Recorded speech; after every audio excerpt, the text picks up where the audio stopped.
Hey y'all, welcome to Nine Grace Revelations. This is Tarot Tia. This is going to be a reading for the sign of Gemini. We're on Gemini.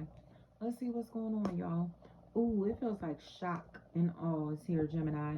Sheena, Shayna, Sean, Shan, Shin, Sheen, John, Jan, Jean, anything like that. Nefer, Never, Neva, Neef, Neff, Neve, Nev, anything like that. Nav. There's an obsession here, Gemini. You put the shoe on whatever foot, but there's an obsession here. And it's coming across as if this person has been like really two-faced or possibly has like a split personality. Like something is really wrong with this person. Because they're really cool, very sweet, and then they want to fight, they want drama, they want conflict, they want to argue, they want to gossip, they want to be mean and nasty. But it's coming across to me as if Madison is what I heard. Madison. Um, it's coming across to me as if boundaries are being set up with this person. They honestly look like they have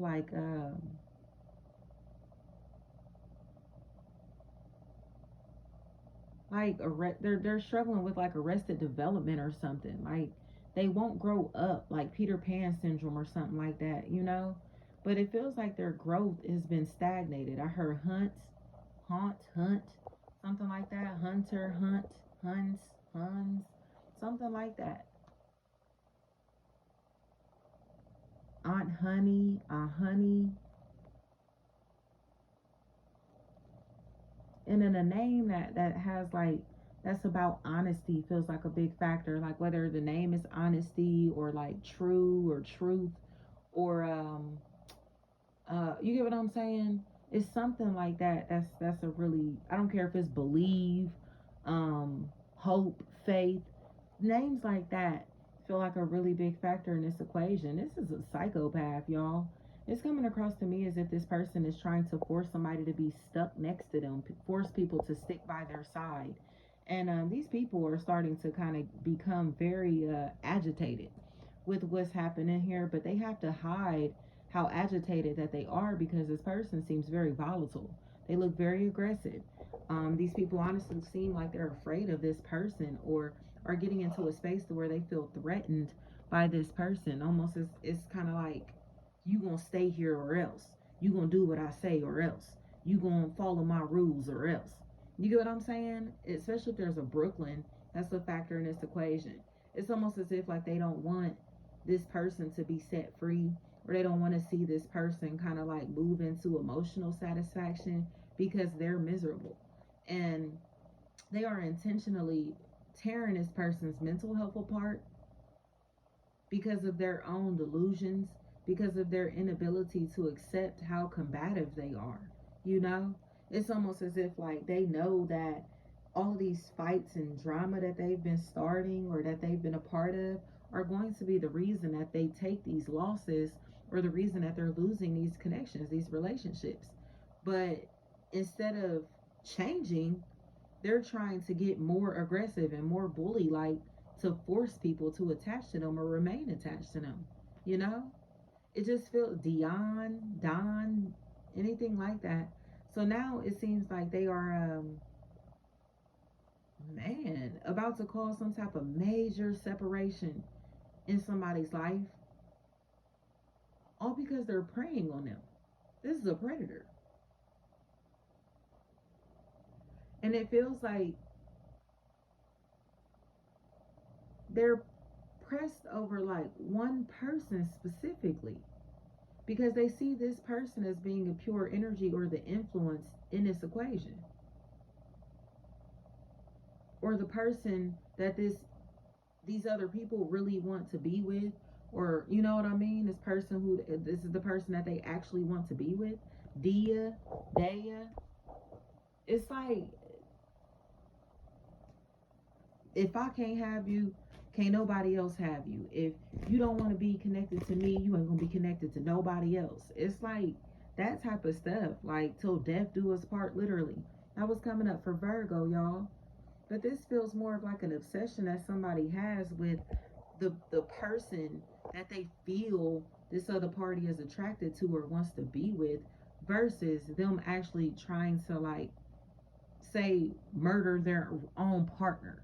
It's the potential partner, the future opportunity, the future situation, or the person that's influencing them to get out of this relationship, of this equation, of this situation. That's who they're targeting. Sagittarius is here very strongly. It's a few signs here, though, y'all. I have Capricorn, Scorpio, Sagittarius, Pisces, Aries, and Libra. Feel like they're trying to work as, like, mediators, trying to prevent this toxic person from hurting this other party or from doing something to, like, damage their mental health permanently. You know? This is a lot. Aaliyah.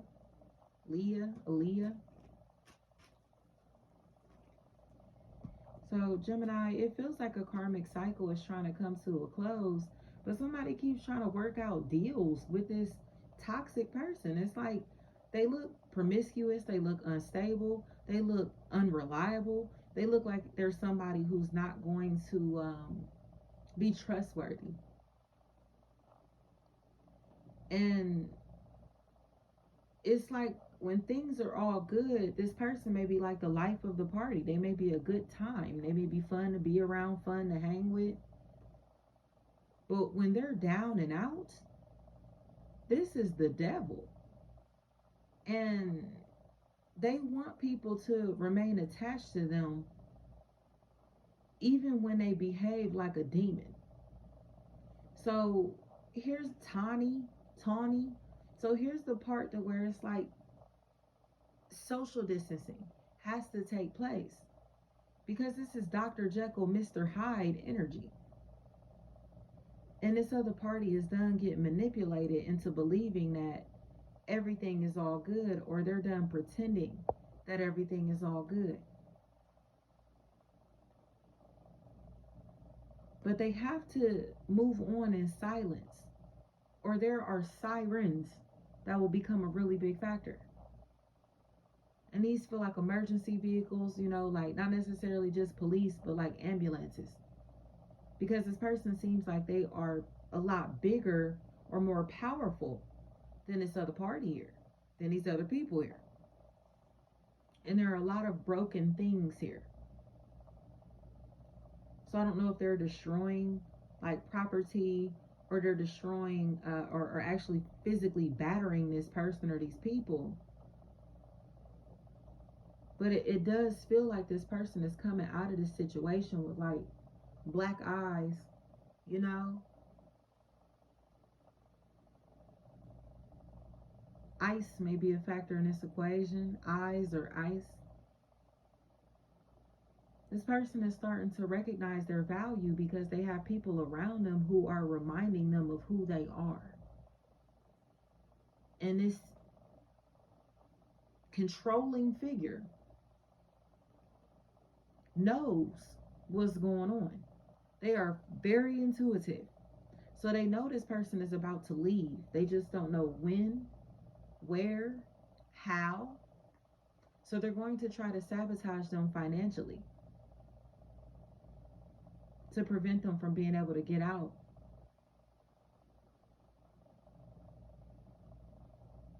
This feels like a really big factor, y'all.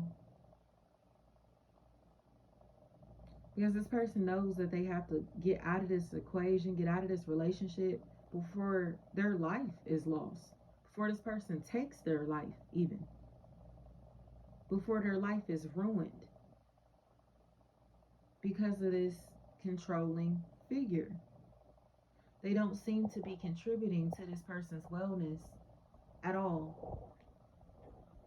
So now they are willing to set up the right boundaries to be able to move out of this situation, this relationship, this connection. And good for them, because this is very nasty, this is very toxic, and this is somebody that doesn't mind hurting them to get what they want, to get their way. Win, wean, wane, wan, anything like that. This person seems very jealous and obsessed, especially with this other party's ability to have love in their life. They seem to be connected to like people who love them unconditionally, people that they are connected to from the heart. And they can't stand the people that they're connected to. It's not even that they hate this person. Didn't I say that? They are jealous of the people in their life. And it's becoming more and more obvious. And that's how narcissists work, y'all. Like, they will try to isolate you from the people who love you, from the people, they know, will let you know that this person is toxic, the relationship is toxic, this environment is toxic, whatever. The people who love you enough to keep it real with you, they will try to separate you from those people because those people are a threat to the facade that they're creating, to the fantasy, the false reality that they want you to live in. You know what I mean? So please don't get sucked back into this mess, because this feels like hoovering, to where the narcissist tries to like find a way to reel you back in.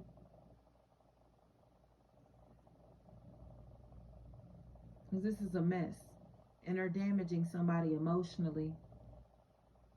And that's where free will lies. Like, you don't have to take it, you don't have to deal with it.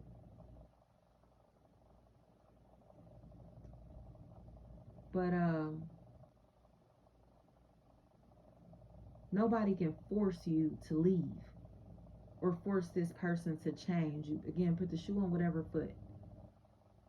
It has to be a choice that they make. But I will tell you, narcissists do not change. They only change masks. They do not change. They only change masks.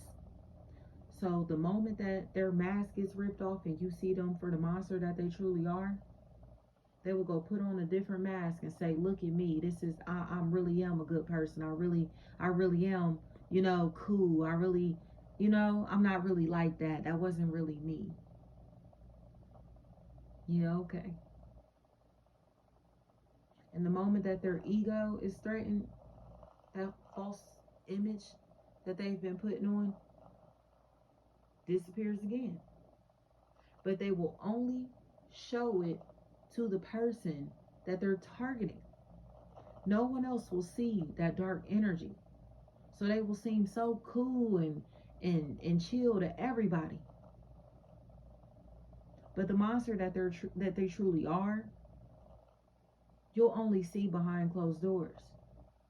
So once you start to lose your mind or feel like you're reacting to the narcissistic abuse, you will look crazy to the public, almost as if you are the aggressor.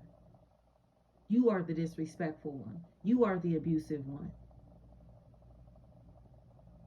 Because nobody gets to see them antagonize you. Nobody gets to see the damage that they do, because they're very well at hiding it. They're very skilled at manipulation. They're very skilled at changing masks based off of the people that they're around, the environments that they're in. Okay? Please be mindful of this. Especially if there's an Erica that's a factor in this equation. Thank you so much.